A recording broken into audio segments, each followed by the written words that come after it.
Ia să vedem, puișor de baltă. Ia. Hai, dragă, ia și pe asta. E puișor de baltă. Puișor de baltă. Ha? O, ce se bate? Păi da, să simte frumos în feeder. Dă vârful în coacă, îl duci încolo, n-ai la altă. Ține cu vârful în coacă, să vină un coas pe tine.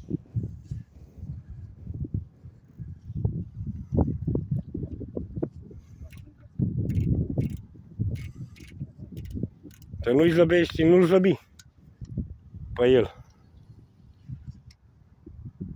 Ai văzut cum făcea vârful? Eu tu m-am uitat să pun aia. Bine că n-ai mișcat tot ăia, dar mișcai nu mai vine. Stai ușor, nu te grăbi. Lasă-l ușor. Lasă-l ușurel.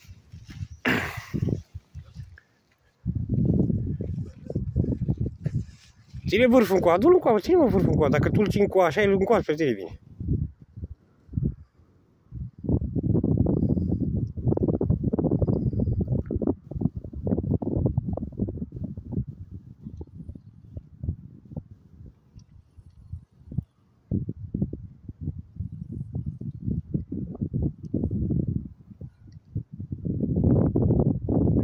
Hai sus, ușor, vezi că aici face urât. Aici face urât el.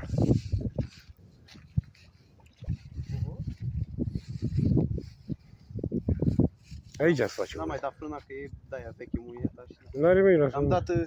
Dai înapoi de aia. E frumos. S-a dus iar, ia uite cum s-a. Pe aici face urât, că simte că e aproape de malul. Ce frumos e la feeder. Primul pește pe feeder. Păi așa e la feeder, e fin uz, bă, feederul, să simte tot imediat, nu e ca ciomegile alea de bețe de crap. Bine, în ciomegile alea simți pe aia mari, înțelegi, ca lume.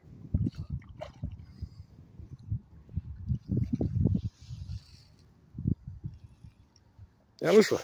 Așa că a început să ia un pic de aer. Mai lasă-l ușurel că... Acu vine. Acu vine filar pielea lui. Hai, tati, sus. Hai, bă, ieși. Saramură. Saramură. Saramură scrie pe el. Saramură. Aha. Ia uite ce frumos.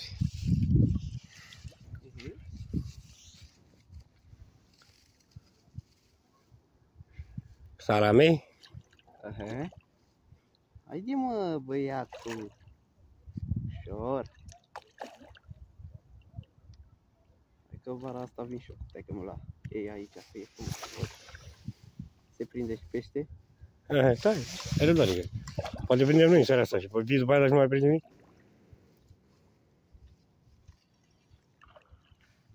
De uză. Adu-l. Nu lăsa să bage capul la apă. Că a obosit deja, dă-l mă ăsta, că uite, ai deja 3 minute și tu. Așa. Hai. Nu, că mie că intră de sub.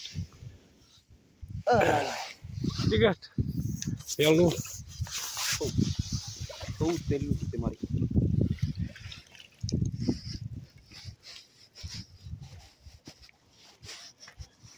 Nu se compară cu nimic la fi.